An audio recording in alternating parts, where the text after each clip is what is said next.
definitely listening to some of Cool, your records. I've got some records that I definitely cool, would like to hear what was happening in your mind through them. And cool, there's some questions like few people sent me some questions, cool. but questions might come in this chat as well. So Nice. yeah, this is just like for musicians for you to just give your you've got a lot of knowledge, a lot of experiences that we can Cool, learn man. from. So it's just to share your experiences and knowledge that we all are dying for, Oh man, especially well, during I'm this honored. lockdown time. Well, I'm honored, man. I'm happy to speak with you. Like I told you, I always remember every time I come to London and I'm at Ronnie's, man, I run into you, and you're always so kind, and you always have great questions. So I'm happy to speak to you as well, and anybody else that's on the line. And I have so much love for London, man. I've always had a great time. I've been coming to London since I think maybe I was like 22, 23. I did a gig with Benny Golson and Antonio Chaka at Ronnie Scott's. Oh, So Benny anyway, Ghost. Oh, yeah. This is years ago. This is like probably 2007 to 8. I can't even remember, but that was like my first London experience, and it's amazing, man. I'm always in my time there was always too short. So yeah, boy, I should have been there when you did that Benny Ghost gig. I probably did it. you may have been because I played with him, and then I did Peter King. The Okay. yeah, I played with him. So this was like some of my first recordings. So yeah, that's been a minute Yeah. ago. Yeah, okay, so yeah, and I remember like I did that drum lesson with you, and then what Yeah, you did is that like when like I told a few people at the church that I was going to at the time, and I was like in that drum lesson, I learned so much, and most of it was talking. Like it wasn't even like there was a little bit of playing, but most of yeah, it was talking, and I learned so much like yeah. in that like one lesson, like probably what I learned at music college, like Oh wow. just that was I learned more from Yeah. that 1 hour. So Well, I'm yeah, honored, man. for that. I mean, music to me is and I you know, I won't talk too much because I know you have questions, but music for me is very spiritual and Yeah. mental. And there was I spent probably I've been playing drums since I was 2 years old. Mm. And then I got into jazz at 16. But there was a moment where playing music became less about um, the physical and the Yeah. mechanics, and really about like spiritual and my mental understanding of how to get better. So to your Yeah. point about how a lot of our lessons, or the lesson we had, I should say, was mostly talking, is because I gotta get you to think differently. Because Yeah. we have the physical side, but your physical is always subject to the mental. And so Yeah. we can get that mental capacity to shift in the way that's beneficial for the music, then we're rocking. So anyway, yeah, Yeah, just want to that's key, man. That's key. So yeah, seeing more people joining. So cool. yeah, official blacks to Keisha. I might not be able to shout out everybody, but yeah, I see all the people joining. Cool. So yeah, like I guess to start, like, so how did you like get into music? Like, what made you pick music? What made, yeah, how did you start? Where did it all Sure. begin? Well, for me, man, it began in church. I always say, my mom, she doesn't do so much now, but she used to be a choir director, and Yeah. and for those that don't know, in the Black Pentecostal church, I mean, the choir director, that is a huge, responsibility.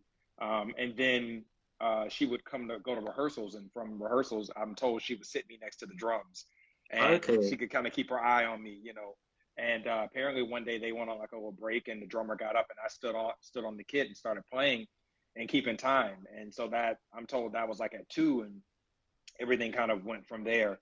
And music was very natural to me, as you would know, like in the black church, a kid playing the drums or organ, that's just as natural as a kid, wanting a piece of candy, because you're so surrounded by it. But I think for me, what really shifted, I have a cousin, Kevin Sibley, who's been very instrumental in my musical life. He's the one that said, "Hey man, you have a gift, but you need to be serious about it." So Yeah. that's when I started checking out a lot of really great music. And I mean, like he was a little bit older, so he would always bring home records for me. And I remember him bringing an Oscar Peterson record home, and I was like, what is that? I've never heard anything like that before." And then my parents also got me Buddy Rich like videotape, Okay. you know. So anyway, that's kind of where the jazz journey started. And then when I knew I wanted to go to college for jazz, I met John Riley, which I tell this story often. And he said, "You sound great, but you need to really sound like a jazz drummer if you want to come Mm. here." And that's when I got into Philly Joe Jones. So I would say Yeah. I've always loved music and I've always been into music.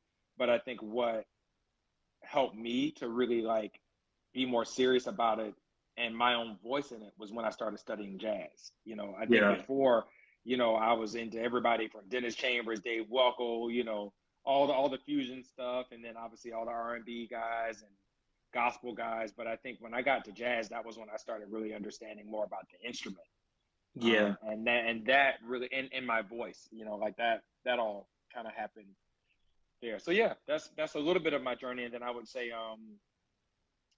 also I met Winter Marsalis when I was like 16 or Yeah. 17, somewhere around there. And I remember meeting him and watching him do what he does, and I was like, I want to be that. Like Yeah. I like just that he just had such a swagger, and he made being a jazz musician something that was cool for Yeah. like our generation. It wasn't just Miles and all those guys who weren't living. He was a living, or still is a living example of like what to aspire to. So anyway, those are some of the ways that I got into music. Yeah. Okay, great. Also, I forgot to mention, so there's some people that might not know about you. So just to fill people in, if just in case there's some people joining that don't know much, Okay. um, you've played with Christian McBride, Kurt Elling, Joey Alexander, Nicholas Payton, Winter Marsalis, you've just been talking about him, Monty Alexander, Rogu Miller. Um, and I know there's people that I missed out, but that's my little bit of research that I've done just to fill you in. And you were involved with Juilliard. I was Yeah. reading, and Yeah. also I'm still involved with them actually.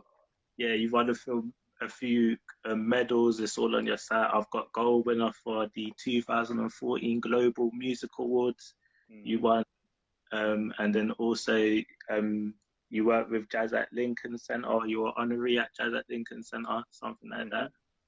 Um, and yeah, you do some stuff with the community as well. So yeah, Yeah. you do quite a lot of stuff. You do production as well, and you got your own like big. You're a band leader as well, so you got your own Yeah. project that you lead too.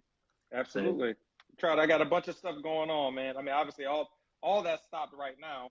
I yeah, just, because of COVID, but yeah, man, it will all resume soon.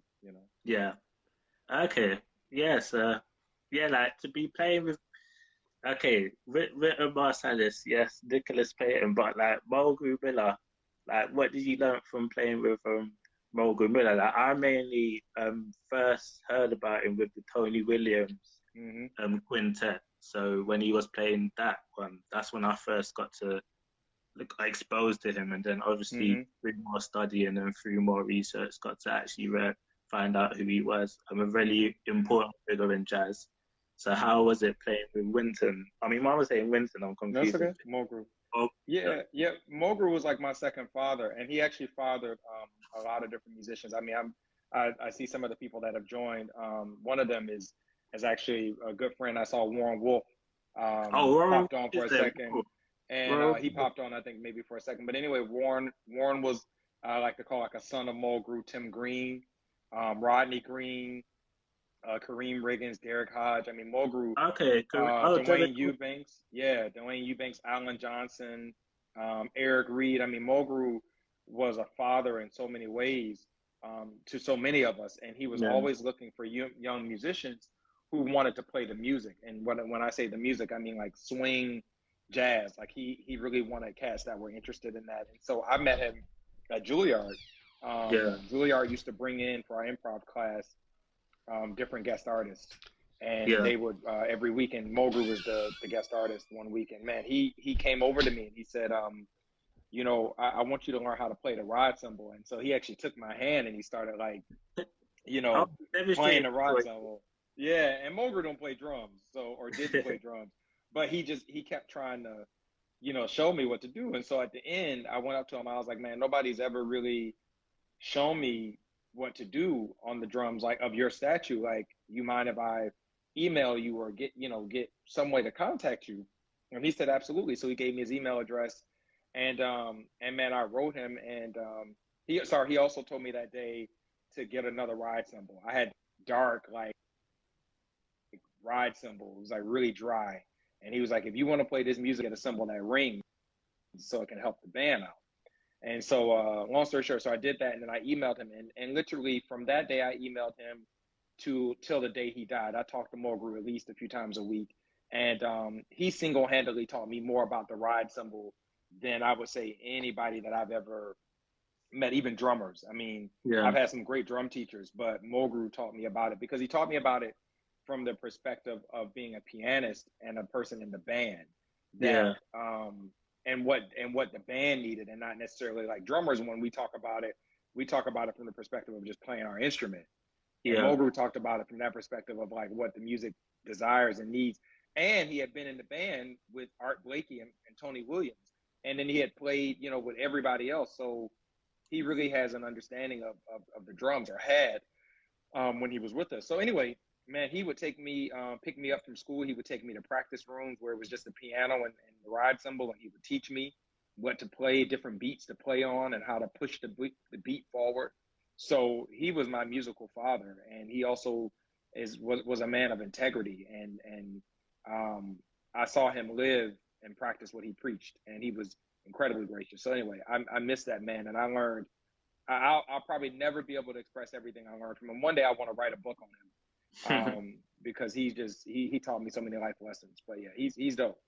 Yeah, I would definitely be looking out for that book. So yeah, it's really good to have someone like Yeah. so into you like that. And yeah, we definitely, like, I guess any musician would like appreciate that, someone just taking so much time to do that. Mm-hmm. What's coming to memory, I remember like reading something. I can't remember where I read it, but Alan Dawson did so much for Tony Williams. Like he took him Yeah. to concerts, he took him home, did a lot for him. So yeah, like that really is yeah, good for that, for Mo Gorilla for Mm-hmm. doing that to the late Mo Group. So Yeah. yeah, No, he's amazing, man. And I mean, I think it's really important, um, for jazz musicians to have that mentor. Like we really need somebody that can like, excuse me, sorry, that can really teach us this music, and really show us the way. Because I think our music is so rich, and so much of the music is about, it's multidimensional. yeah, It's multidimensional, and one person can't navigate that alone. So anyway, it's amazing. yeah, I'm thankful that I've had some great people to help me. yeah. So just so you know, I'm making some notes as well, but I'm Cool. gonna also like record hopefully after I try Cool. record it, so I don't miss any of this important nuggets that you're giving. Cool. So yeah, how do you approach like ballads, um, Cool.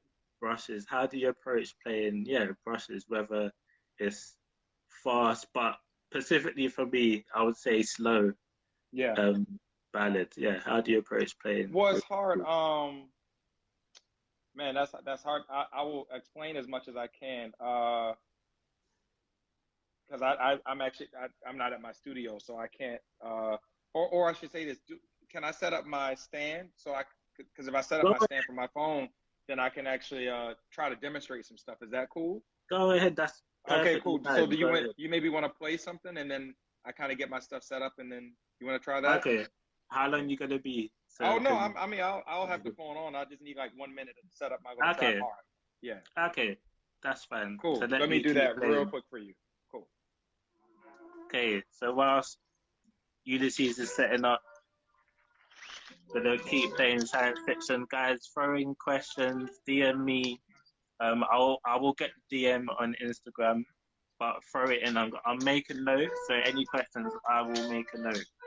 I saw where is the tempo as a question.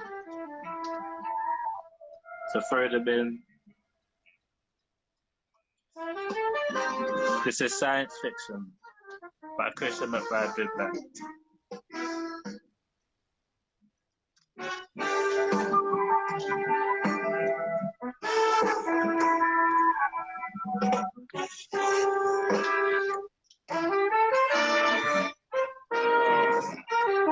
ready? Almost, yeah. Okay.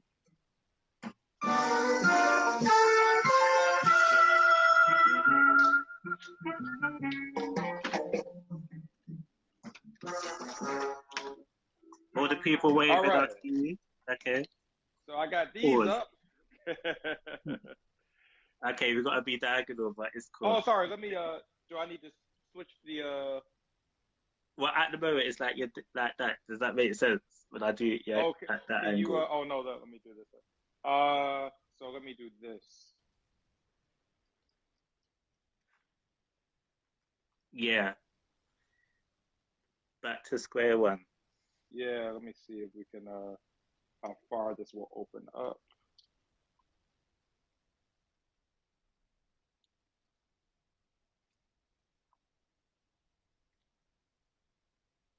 Maybe I can change.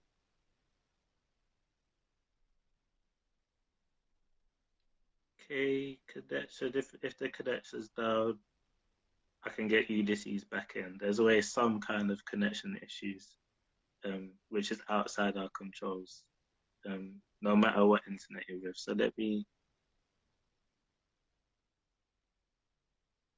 remove, and then we're gonna wait for him to join back in. Yeah, so guys, throw in your questions. Anything you want to ask about music, drumming, jazz, or just music in general. Throw them in. Ulysses, the great Ulysses, play with Volga Villa, Christian McBride, Monty Alexander, Nicholas Payton. The list is endless. Kurt Ellim. If you check his website out on his page, you'll see it all.